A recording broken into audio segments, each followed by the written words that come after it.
충만케 하실 것을 기대하며 예수님의 이름으로 기도하였습니다. 아멘.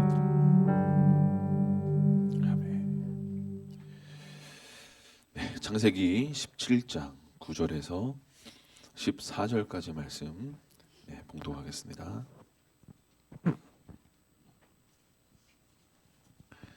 창세기 17장 9절에서 14절까지입니다.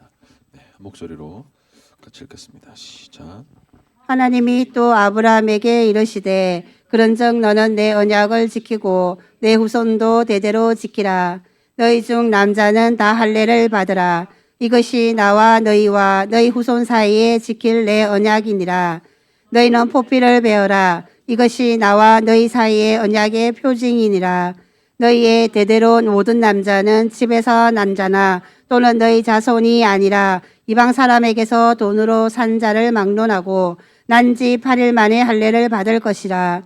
너희 집에서 난 자든지 너희 돈으로 산 자든지 할례를 받아야 하리니 이에 내 언약이 너희 살에 있어 영원한 언약이 되려니와 할례를 받지 아니한 남자 곧 그 포피를 베지 아니한 자는 백성 중에서 끊어지리니 그가 내 언약을 배반하였음이니라. 아멘. 아멘. 네, 우리 옆에 분하고 같이 인사하겠습니다. 할렐루야, 반갑습니다. 하나님은 당신을 가장 사랑하십니다. 저도 사랑합니다. 당신이 이 땅의 소망입니다. 당신은 변화되어 쓰임받게 될 것입니다. 아멘. 할렐루야. 하나님은 선하신 분이신 줄로 믿습니다. 아멘. 여러분, 우리의 삶 가운데 시시때때로 일어나는 어떤 크고 작은 어떤 사건들 또 일들 있죠. 그건 하나님의 긍휼이고 사랑이라는 것을 우리가 정말 알아야 될 줄로 믿습니다. 아멘. 잘 알려진 이야기인데요. 또 다른 어떤 측면으로 되어진 이야기인데, 그 캐나다 동부의 이제 도시 중에 토론토라는 도시가 있는데 거기에 이제 수족관을 이렇게 세우는데 큰 수족관이었던 것 같아요. 근데 밴쿠버 이제 동쪽이 캐나다의 토론토라면 반대쪽인 이제 밴쿠버에 있는 그 어류들도 기차로 이제 수송해서 그 큰 이제 수족관을 이제 채웠어야 되는데, 그래서 물고기를 이제 그 밴쿠버 쪽에 있는 어류를 이쪽 토론토 쪽에 이제 옮기려고 하는데 그 긴 시간이 이제 걸리니까 10일 정도의 시간이 필요했던 것 같아요, 기차로. 근데 그 시간 동안 계속 이렇게 가는데 결국 마지막에 다다르면 어떻게 되었을까요? 예, 그 어류들이 다 죽었다라는 거죠.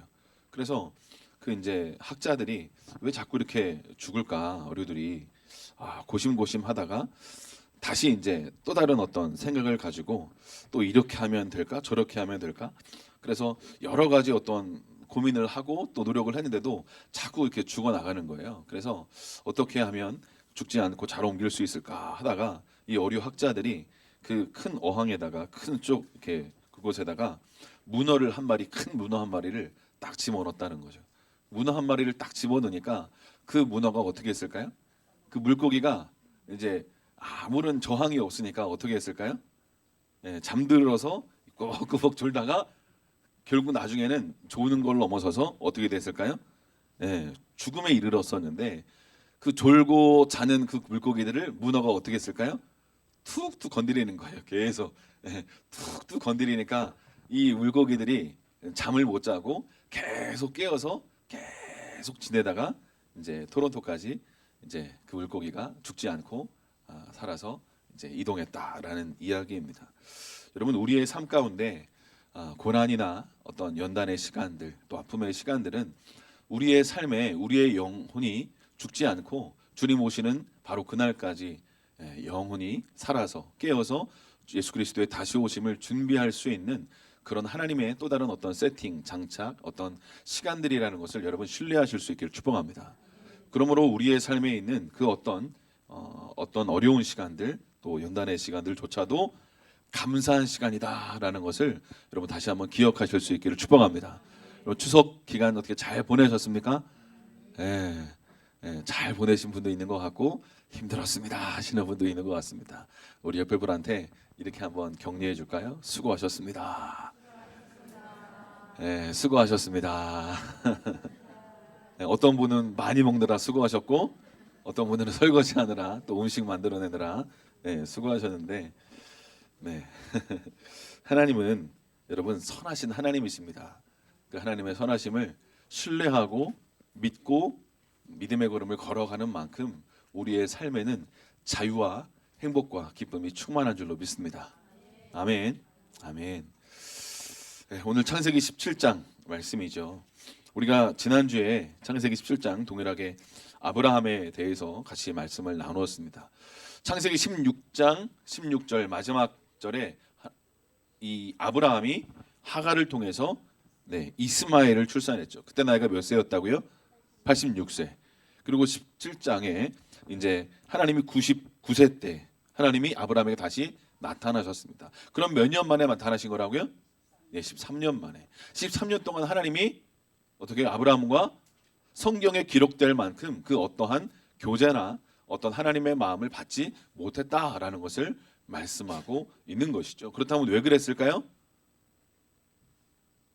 다 처음 들어보시는 것처럼 저를 많이 쳐다보시는 지난주에 말씀 나눴었습니다. 그렇죠? 왜 그랬다고요? 주님을 신뢰하지 못했기 때문에 하나님이 약속의 아들 이삭을 사라를 통해서 출산하기를 원하셨는데 그것을 믿지 못하고 아브라함이 사레와 함께 어떻게 했다고요? 그렇죠. 하갈을 통해서 애굽의 여종 하갈을 통해서 이스마엘을 출산했기 때문에 하나님이 그것에 대해서 안타까워하시고 13년 동안 침묵하셨다라는 것입니다. 그러니까 사랑하는 여러분, 하나님이 우리에게 말씀하기를 원하십니다. 왜냐하면 그분이 말씀이시기 때문에 그렇습니다. 그 말씀이 생명이고 그 말씀이 능력이고 그 말씀이 지혜고 그 말씀이 우리의 삶의 길이 될 수 있기 때문에 그렇습니다. 주의 말씀은 내 발의 등이요 내 길의 빛이니이다. 할렐루야. 여러분 믿음의 걸음을 걸어가다가 혹시 이 길일까? 여기를 선택해야 될까? 아니면 이 길을 선택해야 될까? 이쪽 길로 나아가야 될까? 헷갈릴 때가 있지 않습니까? 우리 청소년 여러분 헷갈릴 때가 있죠. 내가 이 고등학교를 가야 될까?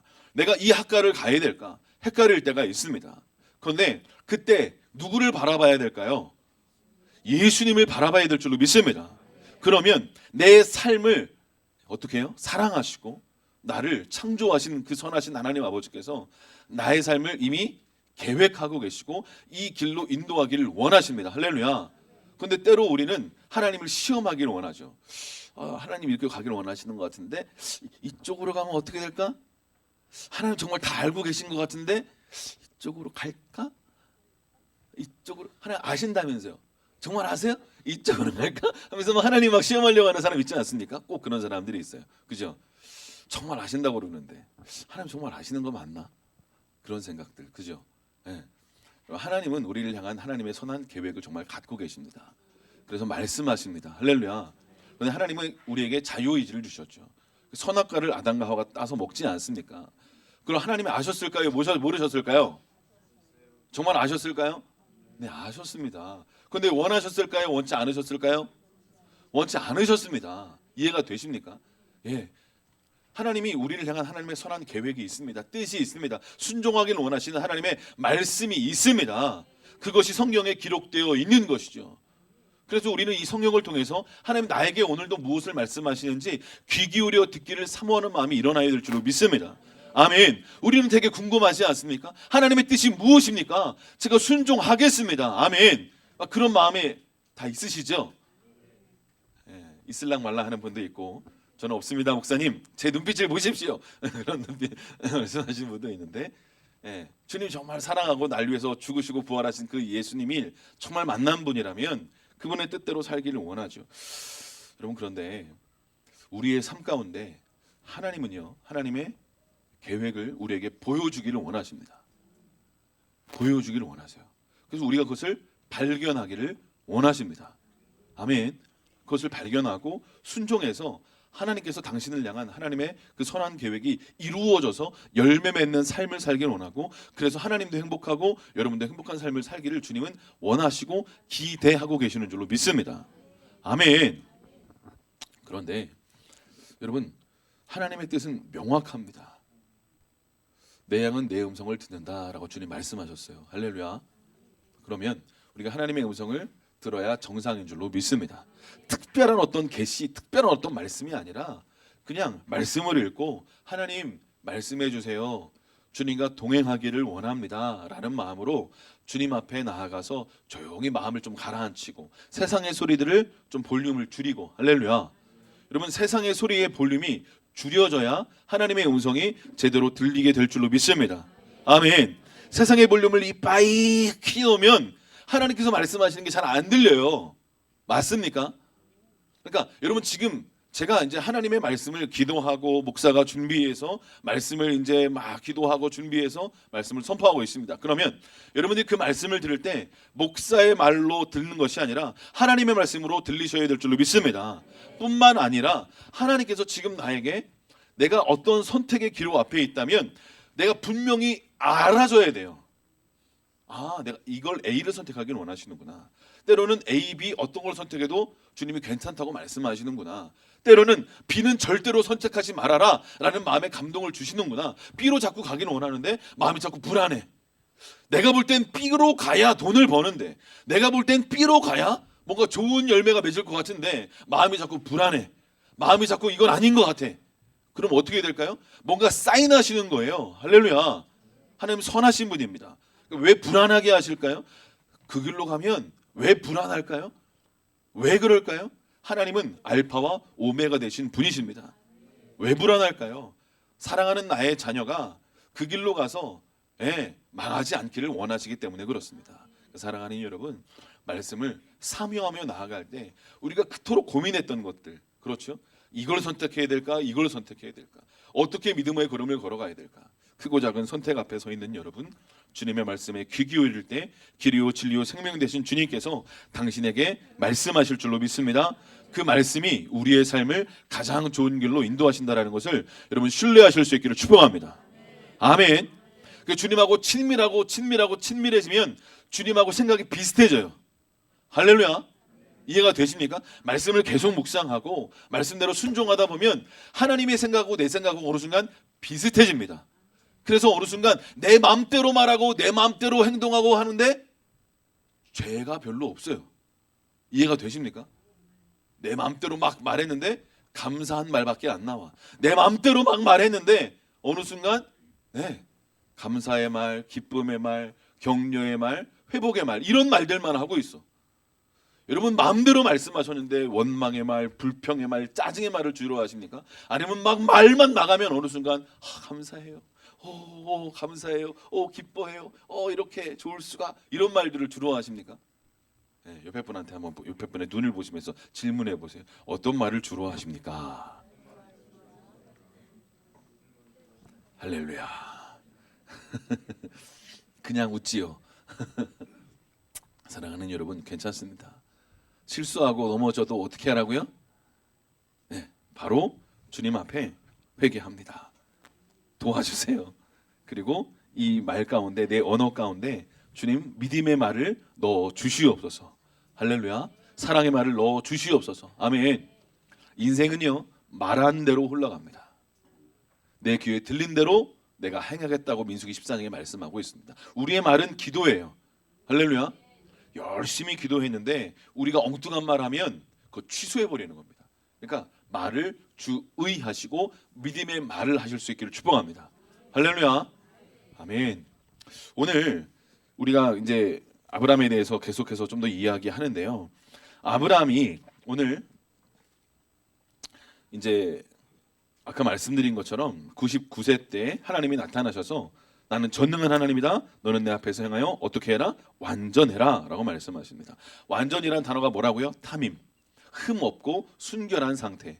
그래서 네가 나를 믿지 못해서 애굽의 여종 하갈을 통해 이스마엘을 출산했던 거 회개하고 내 앞에 다시 엎드려라. 나는 전능한 하나님이다. 나는 사라를 통해 나의 그 약속의 자녀를 출산하기를 원한다 라는 어떤 하나님의 마음을 아브라함에게 선포하시고 가르쳐 주신 것입니다. 그러면서 오늘 우리가 같이 읽은 창세기 17장에 9절에 보면 하나님이 아브라함에게 또 이렇게 말씀하십니다. 너는 내 언약을 지키고 너의 후손도 대대로 지켜라.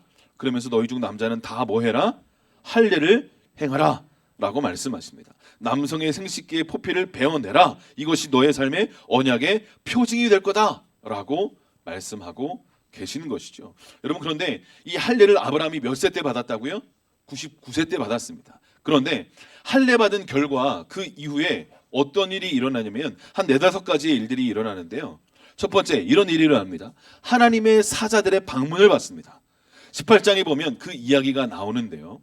마므레의 상수리 나무들이 있는 곳에서 여호와께서 보내신 하나님의 사자들을 이제 아브라함에게 보내십니다. 그리고 그 하나님의 사자들을 통해서 아브라함과 사라에게 말씀하시는 거죠.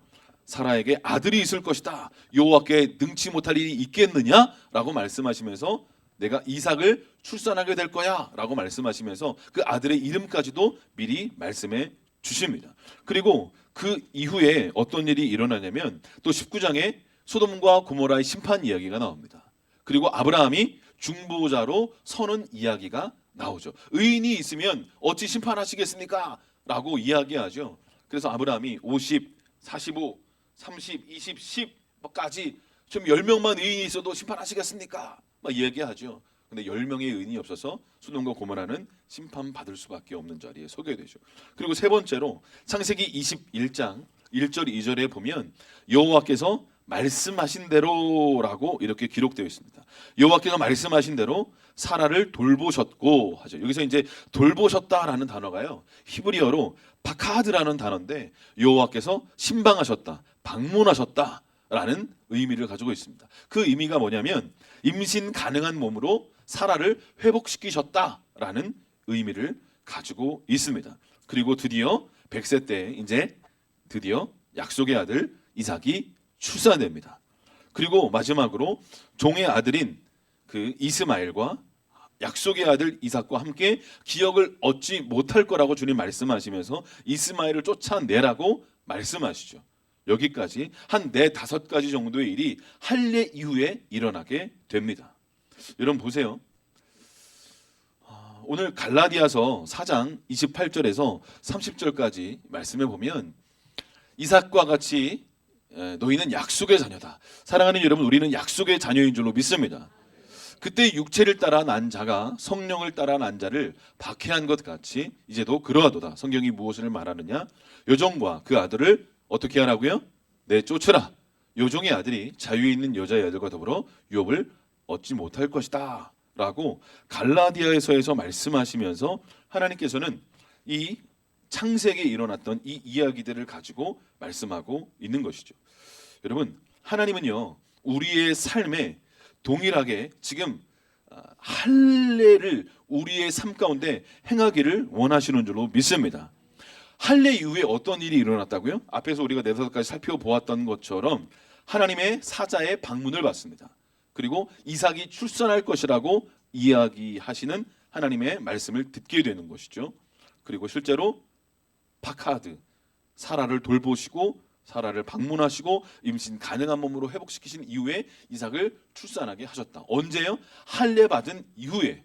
그러니까 할례를 통해서 하나님은 아브라함과 이삭의 삶 가운데 그 아브라함과 사라의 삶 가운데 뭔가 준비시키셔서 이삭을 출산할 수 있는 몸과 마음으로 준비시키셔서 이삭을 그의 삶 가운데 그토록 하나님이 약속하신 그 일들을 성취하기를 원하셨다라는 것을 말씀하고 있는 것이죠.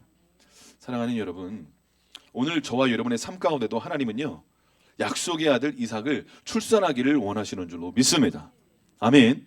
우리 여호수아서 5장 8절 9절 우리 같이 한번 말씀 읽어보도록 하겠습니다. 여호수아서 5장 8절 9절입니다. 시작. 또 그 모든 백성에게 할례 행하기를 마침에 백성이 진중 각 처소에 머물며 낫기를 기다릴 때에 여호와께서 여호수아에게 이르시되 내가 오늘 애굽의 수치를 너희에게서 떠나게 하였다 하셨으므로 그곳 이름을 오늘까지 길갈이라 하느니라. 아멘. 아멘. 보세요. 오늘 여호수아가 하나님이 약속하신 그 가나안 땅을 정복하기 전에 일어났던 일인데요. 요단강을 건넌 이후에 하나님이 이스라엘 백성들에게 여리고 정복 전쟁을 앞두고 무기를 준비해라 혹은 칼을 갈아서 날카롭게 해라 그렇게 말씀하신 것이 아니라 결정적으로 할례를 행하라고 말씀하십니다. 할례를 행하라고 말씀하세요. 그리고 할례를 이스라엘 백성들과 여호수아가 행한 이후에 낫기를 이제 기다립니다. 그리고 하나님이 뭐라고 말씀하시냐면 내가 오늘 애굽의 수치가 무엇입니까? 종된 수치죠. 죄의 종된 우리의 수치를 주님이 굴려버리기를 원하시는 줄로 믿습니다. 그 애굽의 수치를 너희에게서 떠나가게 하였다 하셨으므로 오늘까지 그곳 이름을 길갈, 굴러갔다라는 이름을 가진 길갈이라고 그 이름을 짓습니다. 여러분 보세요. 할례 이후에 어떤 일이 일어난지 우리가 좀 볼 필요가 있는데, 오늘 여호수아 5장에 보면 이 할례를 행한 이후에 어떤 일이 일어나냐면 여호와의 군대 장관이 나타납니다. 여호와의 군대 장관이 나타나서 딱 큰 칼을 가지고 딱 앞에 서 있으니까 여호수아가 너희는 적을 위하느냐 우리를 위하느냐라고 물어보죠. 그때 군대 장관 뭐라고 얘기합니까? 나는 여호와의 군대 장관이다. 너는 내 앞에서 신을 벗으라. 모세에게 했던 것 같이 동일하게 그 말씀을 하시죠. 그렇죠? 그리고 이 전쟁이 너에게 속한 것이 아니라 나에게 속한 것이고 너는 신발을 벗고 내 앞에 종으로 서라. 그러면 하늘의 군대 장관으로 내가 와서 하늘의 군대를 데려왔으니 이제 이 전쟁은 너의 전쟁이 아니라 나의 전쟁이 되고 너는 내 앞에 정렬하며 순종하며 신발을 벗고 나아갈 때 이 전쟁에서 너는 승리할 수밖에 없다라고 선포하고 계시는 것입니다. 할렐루야. 이해가 되십니까? 잘 보세요. 잘 보세요. 하나님께서 우리의 삶 가운데 아브라함은 할례를 받고 어떤 일을 경험합니까? 여호와의 사자의 방문을 받습니다. 이해가 되시죠? 그리고 약속의 아들 이삭을 출산할 거라는 약속을 선포하게 하시고 그 약속이 이루어지게 되죠. 보세요. 여호수아가 할례를 받은 이후에 누구의 방문을 받는다고요? 여호와의 군대 장관의 방문을 받습니다.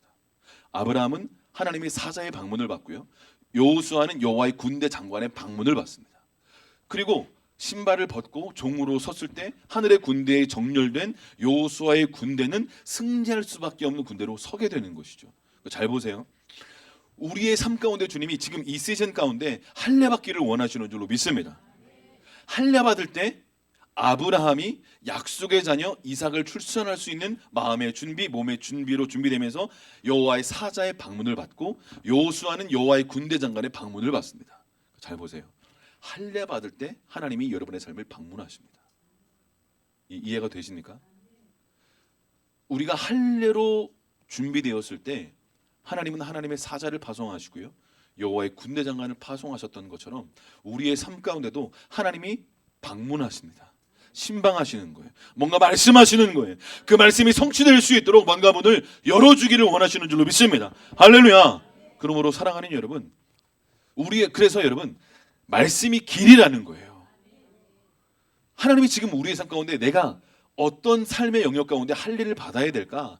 우리가 그것에 귀를 기울여서 내 삶에 그 포피를 베어냈던 것처럼 하나님께서 우리의 삶에 어떤 영역을 베어낼 때 내 생각을 베어내고 나의 고집을 베어내고 나의 인간적인 그 어떤 영역을 베어내고 순종의 걸음을 걸어가고 믿음의 걸음을 걸어가고 약속의 땅으로 한 걸음씩 걸어갈 때 하나님이 우리의 삶 가운데 예비하신 그 가나안 땅으로 약속의 땅으로 그 약속의 아들을 그 이삭을 우리의 삶 가운데 열매로 주기를 원하신다. 할렐루야. 아멘. 들리십니까? 말씀이 들리십니까? 아멘. 사랑하는 여러분 보세요. 그런데 이 할례가 무엇이라고요? 보세요. 할례는 아까 말씀드린 것처럼 남성의 생식기 포피를 칼로 잘라내는 것입니다. 그러면 할례를 행할 때 다 벗어버려야 되는 거죠. 할례를 행할 때 어떻게 옷 입고 할 수 있겠습니까? 그렇지 않죠. 그러니까 보세요. 할례는 가장 수치스러운 그런 것들을 다 보여줘야 되는 순간이다라고 말할 수가 있는 것이죠. 그러면 여러분 가장 수치스러운 것 같은 바로 그 순간에 하나님은 지금 여호수아 말씀을 통해서 우리에게 뭘 가르쳐 주시는 거예요? 야, 네가 지금 여리고 정복을 앞두고 있지. 내가 명령한 그 땅의 정복을 앞두고 있지. 열매를 취하고 싶지. 그러면 네가 지금 준비할 건 보이는 무기를 준비하고 전략을 준비할 게 아니라 전략은 나에게 있어. 네가 준비할 건 뭐냐면 할례를 받고 내가 너에게 말하는 것을 순종할 수 있도록 준비해. 할렐루야. 이해가 되십니까? 그러니까 하나님이 여호수아와 이스라엘 백성들에게 무기를 준비하고 이렇게 하고 지도를 펼쳐놓고 전쟁에서 승리할 수 있는 전략을 지금 막 알려주신 것이 아니라 맨 먼저 알려주신 것은 뭐냐면 할례를 행하라. 네 삶의 수치스러운 네 삶의 어떤 영역을 내 앞에 보여라. 그러면 내가 너의 삶의 수치를 굴려버려 줄 거야 라고 말씀하고 계신 것입니다. 아멘. 여러분 예수님의 십자가가 수치스러운 순간 아닙니까? 하나님의 아들이, 창조주 하나님이, 그 메시아가 맹인의 눈을 뜨게 하고 나사로를 살린 그 예수님이, 그렇죠, 그 예수님이 벌거벗고, 우리는 이제 영화에서 중요 부위를 막 가렸는데 사실은 역사적으로 보면 다 벌거벗긴 상태라고 많은 사람들이 이야기합니다. 그러니까 십자가에서 얼마나 수치스러웠을까요? 밑에서 로마 병정들이, 유대인들이 뭐라고 얘기합니까? 네가 하나님의 아들이거든, 너 자신을 구원해 봐라. 네가 유대인이 정말 왕이냐? 구원해 봐, 너 스스로를. 계속 조롱하고 수치를 주는 것이죠. 그런데 그 십자가의 수치를 통과한 예수님은 부활의 능력을 경험하게 되신 줄로 믿습니다. 아멘. 사랑하는 여러분, 그러니까 보세요. 하나님은요, 역설의 하나님이고 역전의 하나님이십니다. 우리 인생의 생각들과는 완전히 다르게 역사하십니다. 그 1907년에 평양 대붕의 주인공 하면 누가 생각나십니까? 길선주 장로님이십니다. 근데 우리는 그렇게 부흥의 주인공이라고 기억을 하고 있죠. 근데 이 부흥의 어떤 시작이 되었던 그 길선주 장로님이 집회가 열렸어요. 그 장대현 교회 집회가 열렸는데 썰렁한 거예요. 하나님의 임재가 없는 거예요. 찬양을 하고 막 오늘 찬양 막 하나님의 임재가 느껴지셨죠. 너무 뜨거웠죠. 근데 예배를 하고 기도를 해도 썰렁한 거예요. 하나님의 임재도 없고 뭔가 사랑도 없고 느껴지지도 않고 어떤 것도 없는 것 같은 거예요. 예. 그래서 그램리 선교사님이 이거 무슨 일인가 막 고민하고 힘들어하고 있는데, 그때 길선 장로님이 앞에 딱 나오셔가지고 그 많은 사람들 앞에서 자기의 수치를 드러내고 회개하기 시작하는 거죠. 어떤 얘기를 했습니까? 자기의 친한 친구가 자기한테 와가지고 자기가 이제 죽기 전에 자기가 가지고 있는 재산을 가장 친한 친구였던 길선주 장로에게 맡기면서, 장로니까 잘 이 돈을, 이 유산을, 이 재산을 잘 가지고 이제 나는 먼저 가는데 내 친구가 이 재산을 가지고 나의 자녀들과 나의 아내를 잘 돌봐줄 거라고 믿고 확신하고 이 돈을 길선주 장로한테 넘겨준 거예요. 그런데 이 길선주 장로가 어떻게 했습니까? 그 돈을 가지고 어떻게 했어요? 사치한 거예요. 도둑질한 거예요. 그래서 그 자녀와 그 아내는 힘들고 고통스럽고 어려운 삶을 살 수밖에 없게 되었던 것입니다. 그럼에도 불구하고 이 장로라는 사람이 그것을 훔쳐가지고 자기의 친한 친구의 돈을 가져다가 자기 배불리려고 가지고 있었던 것입니다. 그런데 그 집회 가운데 앞에 나와가지고 그 이야기를 다 한 거예요. 내 친구가 이렇게 나를 믿고 신뢰해서 그 유산을, 돈을, 재산을 맡겼는데 내가 그 자녀와 그 아내를 위해서 이 돈을 쓰지 않았다. 내가 사치했다. 이 돈을 도둑질했다. 감추었다. 나는 아간과 같은 사람이었다 라고 회개하면서 그 앞에 이야기했을 때, 그때 하나님의 성령이 임하면서 부흥의 불꽃이 시작된 줄로 믿습니다. 그런데 오늘 100년이 지난 우리는 이 길선주 장로님을 도둑놈이라고 욕합니까? 거짓말쟁이라고 이야기합니까? 그렇지 않죠. 부흥의 주인공이라고 이야기하는 것입니다. 이것이 하나님의 관점인 줄로 믿습니다. 아멘. 사랑하는 여러분, 보세요. 이 길선주 장로는 자기의 수치스러운 도둑질하고 거짓말로 속였던 장로가 그 수많은 성도들 앞에서 그 이야기를 하는 게 쉬웠겠습니까? 여러분, 목장 모임 안에서 그 5명, 6명, 10명 정도 되는 그 목장 모임 안에서도 나의 수치스럽고 내가 거짓말한 거, 내가 때로 수치스럽고 도둑질한 거, 그런 것조차 10명 밖에 안 되는 사람들 앞에서도 얘기하는 게 어렵고 힘들잖아요. 맞습니까? 힘들잖아요. 그런데 길선 장로님이 그 수백 명 되는 그 교회 앞에서 그 얘기를 하는 거예요. 수치스러웠겠죠. 부끄러웠겠죠. 장로가. 그렇죠. 그런데 여러분, 길선주 장로님이요, 한국 교회의 새벽 기도를 시작한 사람입니다. 그리고 부르짖는 기도를 시작한 사람입니다. 그래서 한국 교회의 이 기도회, 그래서 한국 이 조선 기독교의 아버지라고 불리는 사람이 길선주 장로입니다. 그런데 그 사람이 앞에 나와서 그 수치스러운 그걸 다 고백한 거예요. 내가 아간입니다. 내가 그 돈을 숨겼던 사람입니다. 내가 죄인입니다. 하고 눈물 짓고 회개할 때 하나님의 역사가 그 장대현 교회 가운데 성령의 불이 떨어지면서 그 부흥의 불꽃이 조선 땅에 곳곳에 흘러간 줄로 믿습니다. 그래서 수많은 조선 팔도에 있는 사람들이 장대현 교회로 가서 그 불을 받아가지고 다 조선 팔도에 흩어져가지고 불이 흩어진 것이죠. 사랑하는 여러분, 보세요. 자기의 수치를 드러냈더니 수치스러워졌습니까? 아니요, 그렇지 않아요. 도리어 수치가 굴러갔던 시간이 되었던 줄로 믿습니다. 할렐루야. 아멘. 하나님의 역사는 이렇게 흘러갑니다. 여러분 지금 수치스러운 거 있지 않으십니까? 뭔가 창피한 거 있지 않으세요? 이것만은 아무도 몰랐으면 좋겠고, 내 아내도 내 남편도 내 부모님도 나의 자녀도 아무도 몰랐으면 하는 바로 그 일이지 않습니까? 근데 도리어 하나님은 그것을, 그 수치를 드러낼 때 수치가 굴러가고 우리의 삶 가운데 새로운 차원의 은혜의 문이 열리고 회복의 문이 열리고 온전한 부흥의 문이 열리게 될 줄로 믿습니다. 아멘. 성경에 보면 마태복음에 수르보니게 여인이 나옵니다. 예수님께 나와서 이 여인이 얘기하죠. 예수님, 귀신 들린 내 딸을 치유해 주세요. 예수님 뭐라고 말씀하십니까? 자녀의 떡을 개들에게 주는 것이 좋지 않다. 이 이방 여인, 수르보니게 여인 뭐라고 얘기하는 거예요? 너 개와 같은 존재야. 이 개야. 라고 말하는 거예요. 그런데 이 여인이 뭐라고 얘기합니까? 개들도 주인의 상에서 떨어지는 부스러기를 먹지 않습니까? 예수님 뭐라고 말씀하세요? 내 믿음이 크도다. 크도다. 네 소원대로 될 것이다 라고 말씀하시죠. 사랑하는 여러분, 이 여인이 수치스러웠어요. 내 딸이 귀신 들린 게 자랑입니까? 수치스러웠어요. 그런데 고치고 싶은 거예요. 그래서 수치를 드러내고 고쳐주세요. 그런데 예수님이 나를 더 수치스럽게, 나는 개들에게 빵을 주지 않아. 예수님이, 그 사랑의 예수님이, 나를 위해 물과 피를 내어주시는 그 예수님이 나의 삶을 더 힘들게 하시는 것 같아. 더 수치스럽게 하는 것 같아. 돈이 떨어지고 건강은 악화되고 관계는 더 틀어지고 나를 더 수치스럽게 하는 것 같아. 왜 하나님 나의 삶에 이 수치를 주십니까? 마치 수르보니의 여인에게, 자녀에게 주는 이 떡을 개들에게 줄 수 없다. 예수님이 그 여인에게 마치 이렇게 질문하시는 것 같아요. 자녀들에게 주는 이 떡을 개들에게 줄 수 없다. 이렇게 말씀하시는 것 같았어요. 질문하시는 것 같아요. 너 할례 받겠니? 너 마음에 할례 받겠니? 너 수치를 드러낼 수 있겠니? 너 수치를 인정할 수 있겠니? 내 앞에 수치 가져올 수 있겠니? 드러낼 수 있겠니?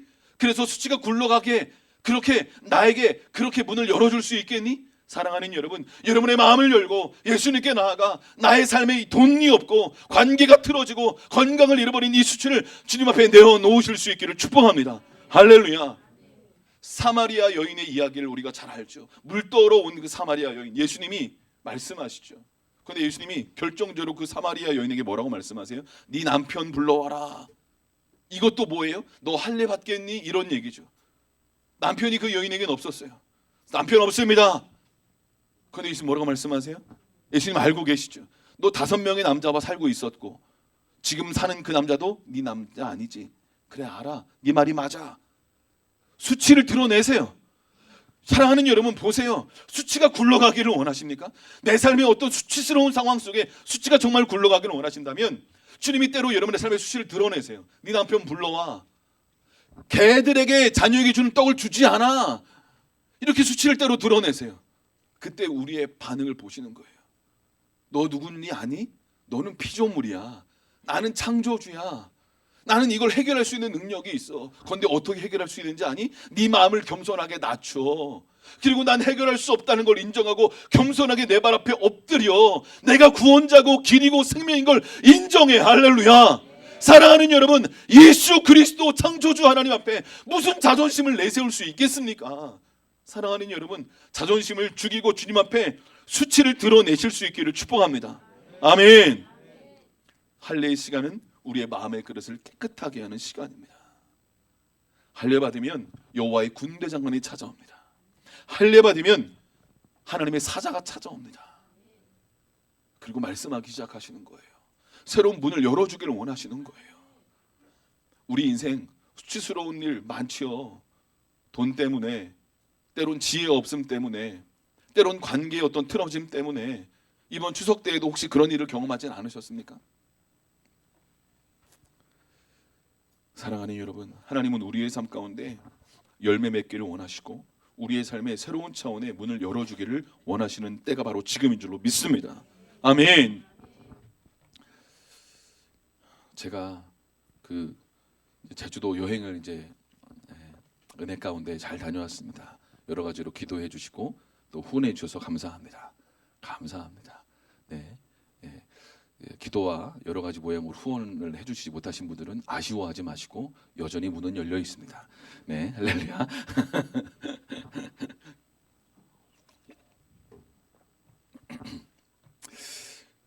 제도 여행을 이제 부모님 모시고, 근데 어머니 아버지가 다 84세, 5세 정도 되셨는데 이제 어머니가 신부전이 있으시고 관절이 조금 안 좋으셔서 걷기를 좀 어려워하세요. 그래서 한 5분 걸으면 이렇게 숨차하세요.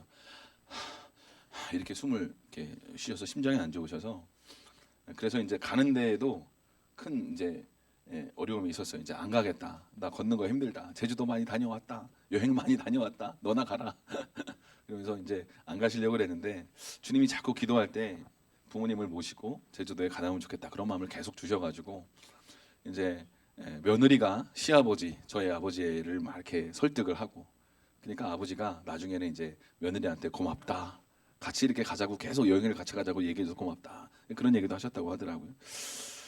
그리고 이제 저는 이제 엄마가 결정적으로 또 안 가신다고 그래가지고 힘들어서 요즘에 이제 잘 안 걸어 다니시고 산책도 안 하시고, 예전에는 한 몇 년 전만 해도 헬스장도 다니시고 막 그랬었었는데 계속 몸이 안 좋으시니까 집에만 있으니까 계속 이제 안 걸어 다니시려고 이제 그러셔서 안 가겠다고 그랬는데, 제가 또 엄마 막내 아들이랑 여행 한번 갑시다 해가지고 설득을 해가지고 감사하게 이제 다녀왔습니다. 근데 이제 가자마자 어머니가 아주 전략적이세요. 신발을 다 떨어진 걸 신고 오셨어요. 그래가지고 바로 신발 가게를 먼저 갔어요. 그래가지고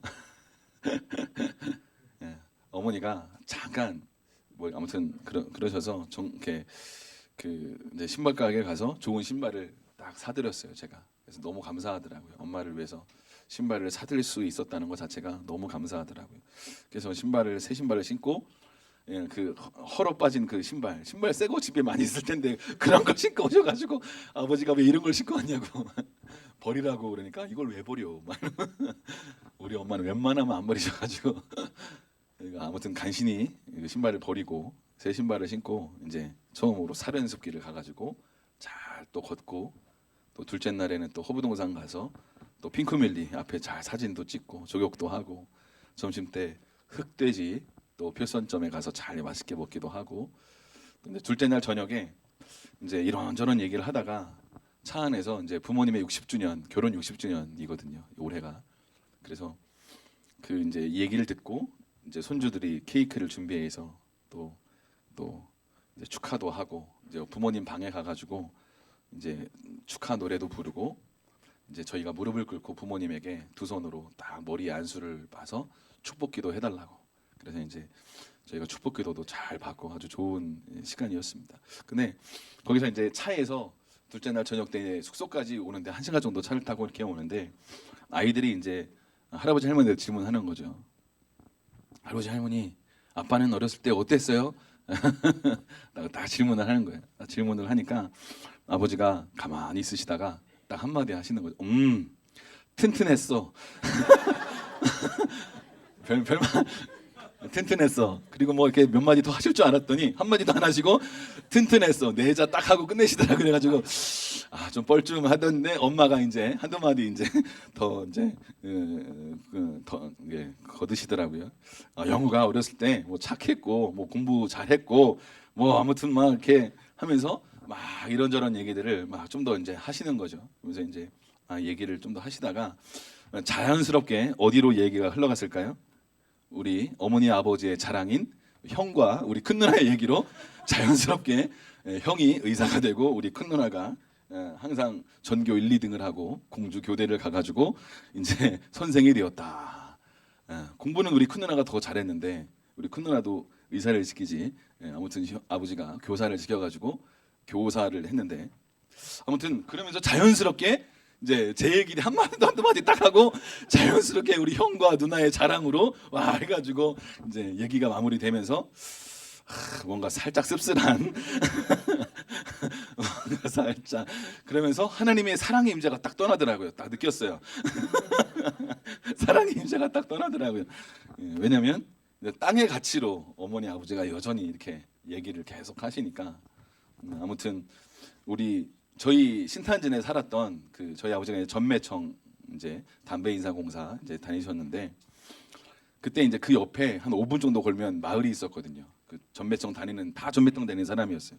그 마을이 형성이 됐는데 그 누리 마을에 우리 자녀들처럼 다 사남매가 대학을 가고 그런 집이 없어. 전 담배 인상 공사에서 다 장학금을 타고 어쩌고 저쩌고 하면서 막 이렇게 계속 끊어 똑같은 얘기. 저는 한 300번 들었던 그 얘기를 이제 계속 이제 또 하시는 거죠. 계속 이제.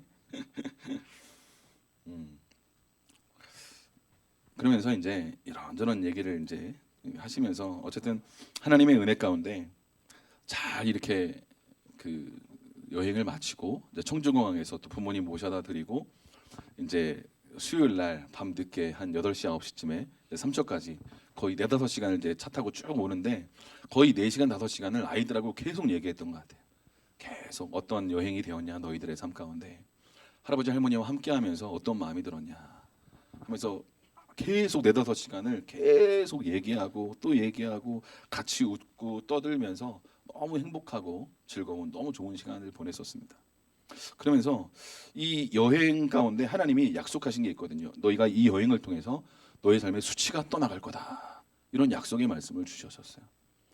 그래서 이제 축복 기도를 받고 이제 축복 기도를 받은 이후에 이제 삼척에 돌아와서 그 다음 날 이제 좀 쉬고 저녁 때 또 이제 기도하러 와서 기도하는데 하나님이 제 삶 가운데 뭔가 새로운 기름을 그 제주도 가운데 뭔가 여행 가운데 뭔가 부으셨구나라는 느낌이 들더라고요. 그러면서 제 마음 가운데 어떤 확신이 확 들어오게 됐냐면 내 삶이 정말 수치스럽지 않구나. 예전에는 제주도에 가서도 이제 제가 이제 저희 아버지 어머니를 모시고 2박 3일 동안 계속 이렇게 다니니까 뭔가 이렇게 아버지의 인정을 받는 것 같고 뭔가 그러니까 자연스럽게 아버지의 인정에 목말랐던 제 안에 어떤 부분들이 있었던 것 같아요. 뭔가 이렇게 오버하는 거죠. 오버. 네, 돈도 오버해서 막 쓰려고 그러고 막 이게 막 여러 가지 막 오버해서 아버지에게 뭔가 기쁨이 될 만한 일들을 제가 막 하게 하려고 막 더 노력하는 어떤 저의 모습들을 또 이렇게 발견하더라고요. 그래서 어떤 영역은 제가 회개했어요. 하나님께서 원하시는 만큼 주님과 동행하는 것이 아니라 뭔가 아버지의 어떤 땅의 가치에 부합해서 제가 더 오버해서 어떤 영역 재정을 쓰거나 오버해서 어떤 걸음을 걸어갔던 것들에 대해서 또 회개하는 시간을 잠깐 갖고 하나님을 바라보면서 또 자기 용서도 잠깐 하고 기도하면서 주님을 막 바라보는데 제 마음 가운데 어떤 확신과 믿음이 더 깊이 뿌리내리고 들어오는데 어떤 마음이 들어오냐면 내가 평생 아버지의 인정을 받기 위해 정말 몸부림치며 달려왔구나. 심지어 제가 사역하는 것도 하나님의 영광을 위해 사역을 시작했고 믿음의 걸음을 여기까지 걸어오고 또 목사로서 또 한 걸음 한 걸음 걸어왔는데 심지어 이것조차도 때로는 막 성도들을 늘리고 싶고 큰 교회 목사가 되고 싶은 중요한 이유 막 예전에 어떤 이런 생각이 있었던 게 아버지의 인정을 받고 싶은 거예요. 아버지의 인정을 받고 싶은 거예요. 아버지가 와가지고 야 아버지가 항상 물어보시죠. 야 요즘에 성도는 몇 명이냐? 뭐 얼마큼 오냐? 이렇게 저를 만날 때마다 정기적으로 물어보시는 거거든요. 예, 예. 아버지한테 뭔가 제가 예수님 믿고 이렇게 성공했어요. 어떤 이런 것들을 보여주고 싶은 제 안에 어떤 그런 욕구들, 소원들 이런 것들을 이번 여행을 통해서 인간적인 어떤 소원, 성공, 성취 어떤 이런 영역들을 주님이 뭔가 확 가져가신 것 같아요. 확 가져가시고 내가 주님 안에서 자랑스러운 하나님의 아들이구나 라는 어떤 믿음의 기름 부음이 제가 이거 몰랐겠습니까? 머리로 몰랐을까요? 알았죠. 제가 이거 많이 설교했고요. 그리고 치유 수양회도 많이 했고요. 많이 했는데 제 마음속에서 순간순간 끌어오르는 생각들, 아버지의 인정을 받고 싶다. 나도 형처럼 아버지의 인정을 받는 아들로 서고 싶다. 나는 언제 아빠 인정을 좀 받아볼까? 막 이런 어떤 소원들이 자꾸 일어나는 어떤 어쩔 수 없는. 그런데 이번 다녀오면서 기도하면서 주님께 나아가는데 이런 소원이 제 안에 없고 하나님 아버지의 영광을 위해 하나님께서 원하시는 진짜 내 아버지신 아버지 하나님께 영광을 돌리기 위해 살고 싶다. 그러니까 물론 그렇게 살고 싶죠. 알고 있죠. 근데 내 10년 가운데 이제 이게 올라오지가 않는 거예요. 아버지의 어떤 인정을 받고 싶다. 이게 올라오지가 않아요.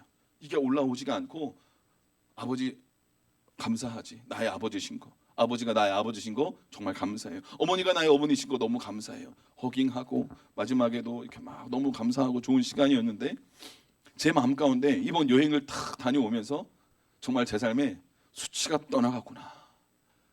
할례 받는 시간이 되었구나. 할례는 어떻게 받습니까? 순종할 때 받습니다. 할렐루야. 하나님의 감동에 순종할 때 우리의 삶에 우리의 어떤 완고한 고집들, 내 생각들, 육신적인 생각들이 베어져 나가는 일들이 일어나게 되는 것입니다. 할렐루야. 사랑하는 여러분, 제가 나이 50이 다 되어서 평생 아버지의 인정을 받고자 정말 내가 있었구나. 저 정말 아버지의 인정을 받고 싶었거든요. 청소년 때부터 그걸 위해 평생 달려왔던 어떤 인생 같은, 물론 하나님 아버지가 제 삶의 주인이고 왕이시고 그것을 위해 순종하고 믿음의 걸음을 걸어가려고 몸부림치고 묵상하고 기도하고 금식하고 그랬죠. 근데 밑에서 올라오는 이 감정, 어찌할 수 없는 이 마음들, 나는 언제 아빠의 진정한 인정을 한번 받아보나, 나는 언제 아빠의 진정한 영우야, 너 정말 자랑스러운 아들이구나, 이 한마디를 듣고 싶은 거예요. 근데 이번에 여행을 다 다녀오면서 아버지 하나님이 말씀하시는 게 진짜구나. 그리고 이제 나는 더 이상 내 육신의 아버지의 인정을 받기 위해 몸부림치지 않아도 되는구나. 뭔가 내 안에 묶여있던 어떤 사슬들이 팍 풀어지면서 나는 진짜 존귀한 하나님의 아들이고 사랑받는 하나님의 자녀고 귀한 하나님의 아들이라는 확신과 믿음이 내 안에 확 스며드는 거예요. 할렐루야. 아멘. 사랑하는 여러분, 하나님께서 여러분의 삶 가운데 이 기름을 부어주기를 원하신다고 믿습니다. 할렐루야. 하나님이 이 아들의 영을 부어주기를 원하시는 거예요. 저는 하나님 아버지의 아들이죠. 그리고 아버지가 사랑하는 아들이죠. 왜 모르겠습니까? 근데 마음속 깊은 곳에 제가 한번 말씀드렸던 것처럼 아버지의 인정을 받기 위해서 끊임없이 올라오는 이 감정들과 마음들과 생각들이 있는 거예요. 주체할 수 없는, 나는 형처럼 인정받고 싶은데 아버지는 공부로만 인정하고 어떤 다른 이것으로만 인정하는 아버지의 이 가치, 이것을 나는 만족시킬 수 없으니까 항상 뭔가 갈등하고 아파하고 힘들었고 어려웠던 이 영역들. 그런데 하나님이 이 여행을 통해서 제 삶의 이 수치를 확 가져가신 느낌이 들고 확신이 듭니다.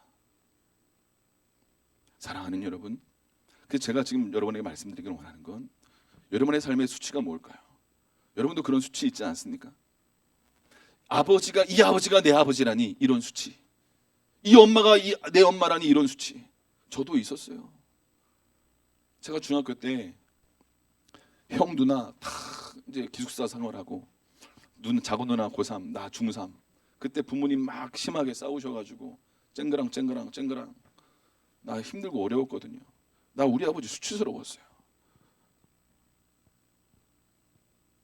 저 사람이 내 아빠라니, 막 이런 생각들. 아빠만 없으면 행복하겠다, 이런 생각들. 그럼에도 불구하고 내 평생 깊은 곳에서 아버지를 향한 갈망과 아버지의 인정을 받고 싶은 그 소원들. 그래서 막 걸음걸음 걸어갔던 영역들. 근데 하나님이 다른 차원의 사랑의 기름을 부으시면서 부모님을 공경하고 사랑하는 마음으로, 순종하는 마음으로 여행을 다녀오면서 내가 정말 존귀한 하나님의 아들이구나. 내가 한 달란트를 받았던, 두 달란트를 받았던 내 삶의 이 영역 가운데 최선을 다하는 걸음걸음이 중요한 거지, 끊임없이 5달란트를 남기려고 싶은 내 안의 소원들과 갈망들과 강력한 원함들, 이것이 아니면 나는 인정받을 수 없는 아들인 것 같은 생각들, 세상적인 가치관들, 하나님이 이 영역들을 뭔가 가져가시면서 이번 제주도 여행을 통해서 2박 3일의 이 여정을 통해서 하나님이 제 삶에 너무나 귀한 선물을 주셨다라는 생각을 합니다. 사랑하는 여러분, 이 선물을 여러분도 받으실 수 있기를 축복합니다.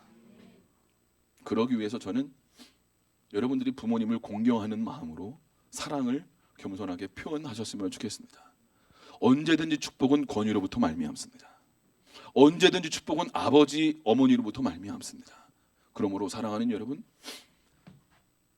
아브라함과 여호수아가 할례를 받고 하나님의 사자가 찾아오고 할례를 받고 여호와의 군대 장관이 찾아와서 하나님이 여호수아의 삶을 가나안을 정복할 수 있는 문을 열어주시고 이삭을 출산할 수 있는 문을 열어주시고 그게 다 할례 받은 이후에 일어났다라는 것이에요.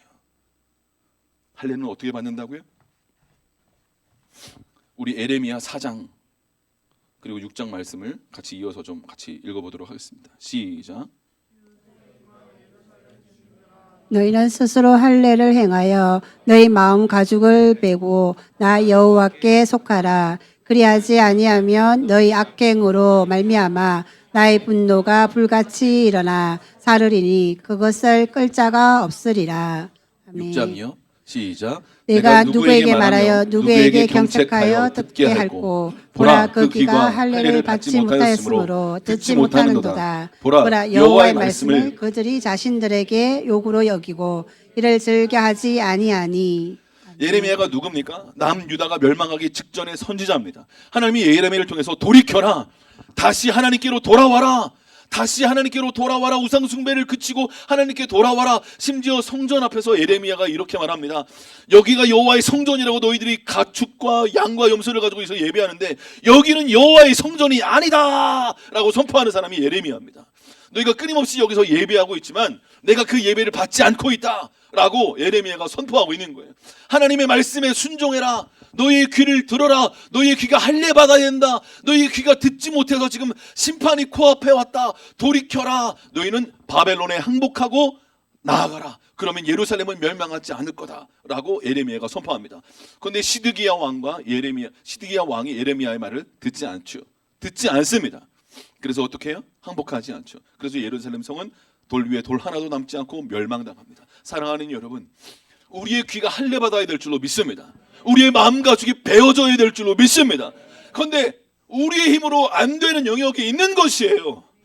하나님은 우리가 하나님의 사랑스러운 존귀한 자녀로 이 땅에서 하나님의 아들, 딸로 하나님의 역사들을 우리의 기도와 선포를 통해서 하나님의 역사들을 써내려가기를 하나님은 소원하고 기대하고 계시는 줄로 믿습니다. 왜요? 우리가 하나님의 아들이니까. 할렐루야. 천사는 부리는 영이에요. 천사를 통해서 이 땅의 역사를 써내려가는 것이 아니라 하나님의 자녀인 저와 여러분을 통해서, 왕같은 세상인 저와 여러분을 통해서 그 일들이 이루어지기를 원하시는 줄로 믿습니다. 아멘. 그런데 우리는 때로 수치스러워요. 때로 우리의 삶에 돈이 없고 때로 관계가 틀어지고 건강이 잃어버린 나의 삶과 나의 가정과 나의 사업장과 뭔가 축복받지 못한 것 같은 내 인생 때문에 내 삶이 수치스러운 거예요. 그렇지 않습니까? 저는 때로 그랬어요. 때로 막 이렇게 막 목회 잘하는 목사님들 앞에 가면 지금은 굉장히 많이 좋아지고 거의 좋아졌는데 다 좋아진 것 같아요. 제 마음 가운데 뭔가 주눅이 들고 저런 목사님은 뭔가 귀한 것 같고 뭔가 목회를 잘하는 것 같고 존귀한 것 같고 나는 아닌 것 같고 나는 뭔가 주눅 들고 그런 때가 있었다라는 거죠. 여러분의 삶 가운데도 있지 않습니까? 난 돈이 없는 것 같고 뭔가 하나님의 축복된 인생을 살지 못하는 것 같고 내 자녀들은 뭔가 하나님께서 원하시는 그 믿음의 걸음을 걸어가지 못하는 것 같고 그럴 때가 있죠. 왜 없습니까? 인생이 수치스럽습니다. 저도 그럴 때가 너무나 많았어요.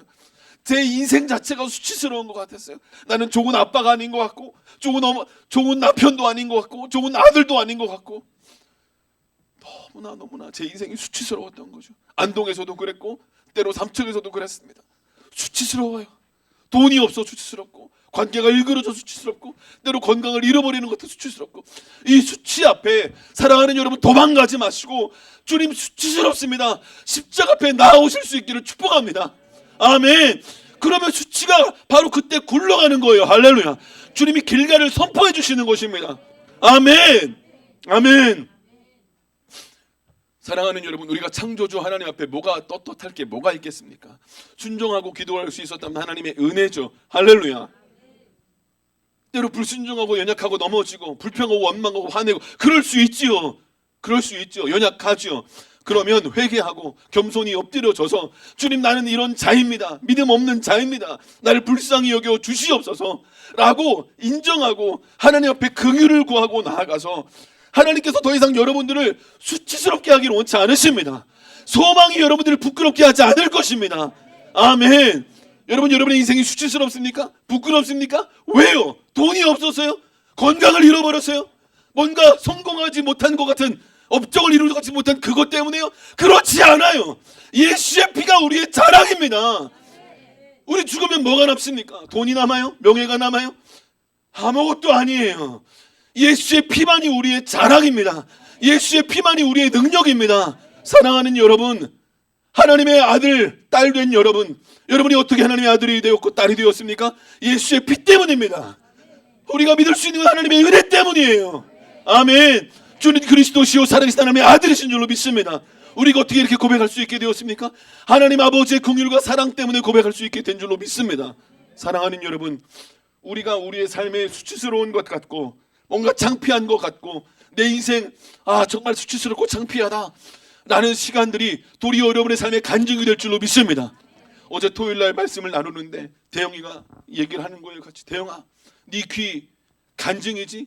이제 자랑이지? 예전에 대영이가 간증할 때 항상 청소년 때 그 은혜를 경험하기 전에 항상 귀를 어떻게 했어요? 가리고 다녔어요. 그렇죠. 근데 이제 귀를 잘 갖고 다니죠. 이것이 간증이 되고 도리어 예수 그리스도의 자랑이 되고. 여러분, 여러분의 삶의 수치가 무엇입니까? 돈이 없습니까? 관계, 건강, 혹은 그 무엇?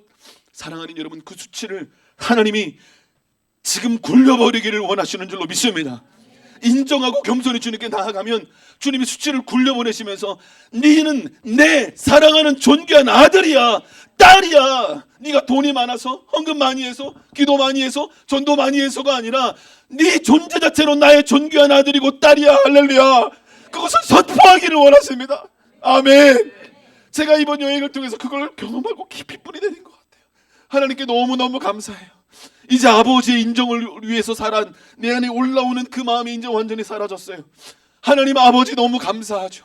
사랑하는 여러분, 두려워하지 말고 여러분의 수치를 주님 앞에 오픈하실 수 있기를 축복합니다. 그때 당신의 수치가 굴러갈 거예요. 길가림을 선포합니다. 같이 기도하겠습니다.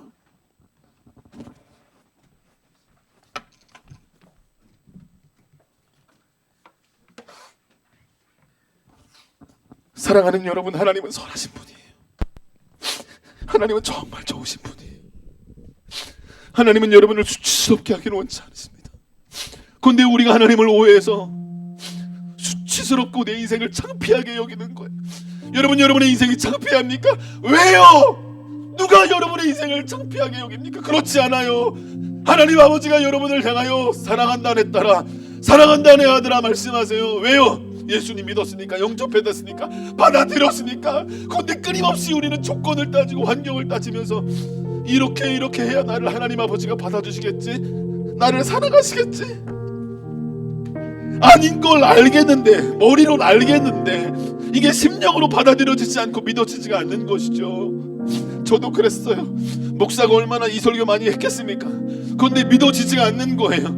온전히 심령 가운데 받아들여지지 않는 부분들이 있는 거예요. 하나님이 당신을 사랑하세요. 예수의 피 때문에요. 우리가 이것을 온전히 알게 될 때 복음, 굿뉴스, 자유케 되는 거예요. 자유케 되는 거예요.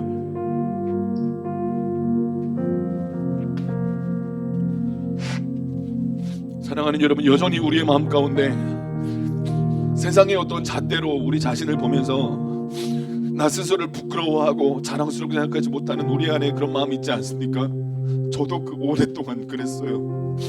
그래서 너무나 고통스러웠어요.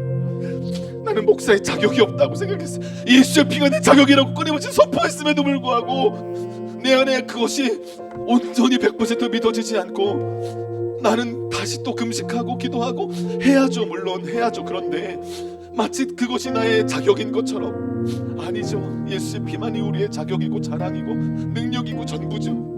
하나님이 그렇게 나를 사랑하신다는 것을 우리가 믿기를, 받아들이기를 소원하는 줄로 믿습니다. 우리 주여 시가 3번 외치고 아버지 하나님의 사랑을 여러분들 받으셨으면 좋겠어요. 더 이상 여러분 자신을 수치스럽고 창피하게 여기지 않으셨으면 좋겠어요. 우리 청소년 여러분, 제가 청소년 때처럼 여러분의 성적으로 여러분의 어떤 자랑스러운 그 어떤 인싸와 같은 어떤 그 모습으로 여러분 자신을 재단하지 아니하고 하나님의 놀라운 사랑하며 여러분 사랑을 받아들이실 수 있는 은혜가 있기를 축복합니다. 사랑하는 부모 여러분 자신을 용서하고 여러분의 수치를 주님 앞에 내어놓으십시오. 아버지 하나님께 나아가세요. 아버지 하나님은 크신 품으로 당신을 안아주시며 괜찮다, 수고했다, 여기까지 오느라 수고했다 말씀하시며 격려하시는 줄로 믿습니다. 우리 주여 크게 세 번 외치고 기도하며 나아갑시다. 기도하겠습니다. 주여